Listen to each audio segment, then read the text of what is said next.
first step before anybody else in the world believes it is you have to believe it. There's no reason to have a plan B because it distracts from plan A. If you can see it here and you have the courage enough to speak it, it will happen. You see what I'm saying? You want to be in a dominating point, okay? So what we got to do is we got to get you thinking. We got to get you thinking like the dominators think. How do they act? How does Warren Buffett act? What does Warren Buffett do with his time all the time? Those are the people I study today. I don't study the people that I went to school with, the teachers I went to school with. I don't even study my own family members, okay? I'm looking for people that are way up here that I can say, hey, what are they doing? Because they're doing it right. So I look to surround myself with people that can dominate, people that are certain, okay? People that know what they're doing, people that are in control. You know, if you don't surround yourself with other dreamers, here's what I know. If 9 of your friends are broke, you're going to be the 10th one. That's it. If 7 of your friends smoke, you're going to be number 8. If you stay with that circle of friends, you've got to surround yourself with like-minded people. See, stop telling your big dreams to small-minded people.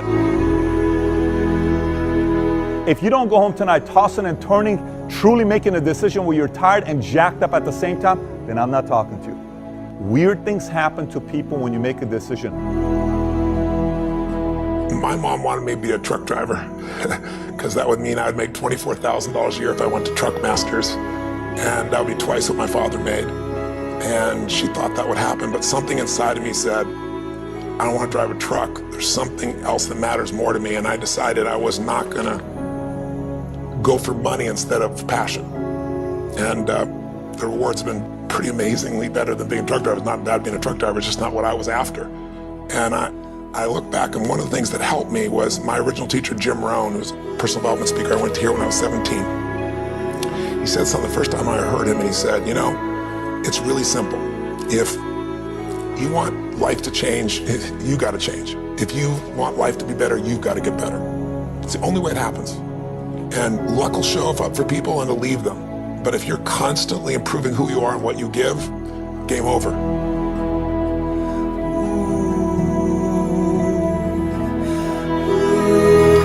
So look, if I can do this, you can do this, but it's going to be hard if you don't change your mind. You got to change. You got to change the way you think. And the way to change the way you think, ultimately there's 2 ways, okay? I mean, there's probably 3 or 4 ways, but first of all, the one way is to start disciplining yourself. Catch yourself every time you say, I don't have time, say, hey, I create time. Every time you say, I don't have money, I create money.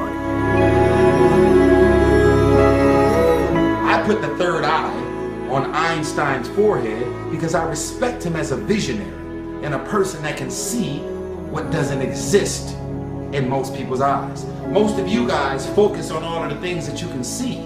A visionary specializes. Only those who can see the invisible can do the impossible. Only those that can see the invisible. How do you see something that doesn't exist? You have to be a visionary. You have to be a person that can say, yo, I just seen something. I'm talking about people that really want to figure out how to move themselves forward. And you know, I find that so many of us think that our dreams are unreachable or unrealistic, and it's just so sad. I mean, people think that their dreams disappear. And if that's what you think, congratulations, you're officially stuck. And the truth is that our dreams are always there, and they don't ever give up on us, we give up on them. But here's the secret. If you just force yourself, and I mean force, because I know damn well none of you want to do anything about this, but if you just force yourself to take a couple small steps, there's always a surprise. Everything I've ever done started with a fear. That fear of having a dream, and that fear of, oh, I can't dream that, you know, I'll never be able to do that. Right. You know, it was important to know that, yes, you can have that dream, but you have to know honestly what it's going to take for you to achieve that dream. And then I came up with the quote, and it goes for everybody, all genders, all races. You know, don't be afraid to close your eyes and dream, but then you have to open your eyes and see the reality of what it's going to take for you to achieve that dream. And a lot of people, they kind of see, whether it's musicians or athletes or entertainers or even just successful people, but they don't understand the thing that it takes for them to get to the point that they've gotten. And you know, that's why it's a very important quote to me, and I think it, you know, it has inspired people, and it inspires me every day. See, this is what people do. They set a target. Remember when you were a kid and you set targets that were big, giant? Had nothing to do with reason? They were giant, right? And then you had some difficulty getting to it, and somebody said what?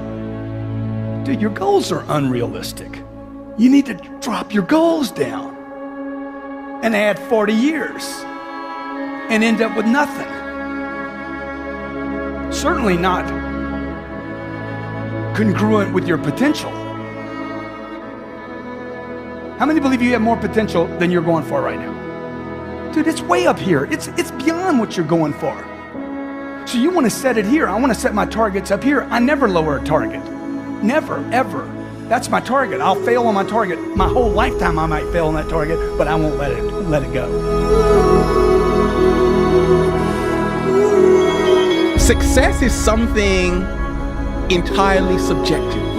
Success is not about having lots of money, living in a big mansion, having an indigo suit. Absolutely not. That's part of it, but it's not the whole of it. You see, success is when you attribute value to things that matter to you. If you don't love what you do, it's going to be hard to continue. Do you know why so many people don't like their jobs? It's because there's no heart in it. They're just doing it to get the money at the end. You got to enjoy the process and then trust the process. And that's how to get a small vision off the ground, the come up.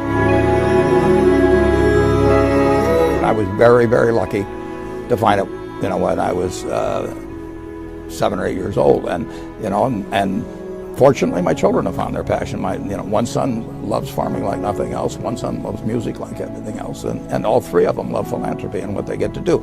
You're lucky in life when you find it, and you can't guarantee you're going to find it in your first job out. But I always tell college students that come out, I say, take the job that you would take if you were independently wealthy. You know, you're going to do well at it. Passion often is linked with purpose. What I love to do is often what I should do.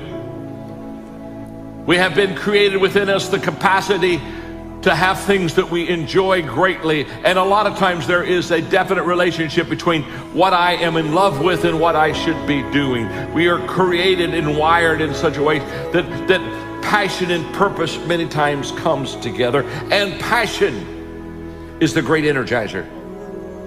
Once you have passion, you have energy.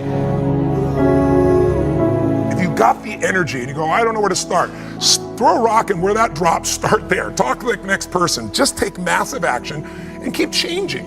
If you want to speed up the result, you find someone who's already getting the result you want. They've lost 30 pounds. Do what they did. They have a relationship that's passionate 20 years later. Let's figure out what they're doing. That's the way that you do it. And then the third thing is, if you really know what you want and you're obsessed by it, you got all this energy and drive and you're taking massive action, you're changing your approach, you're doing what works, the third thing we need is grace. Whatever you move toward, if you move toward success seems to start coming your way. So figure out what you could do to make the move, to begin the early qualifications and then sustain the qualifications, and success is yours and health is yours and all valuable things.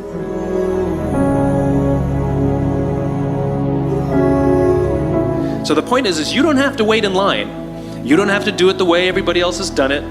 You can do it your way. You can break the rules. You just can't get in the way of somebody else getting what they want.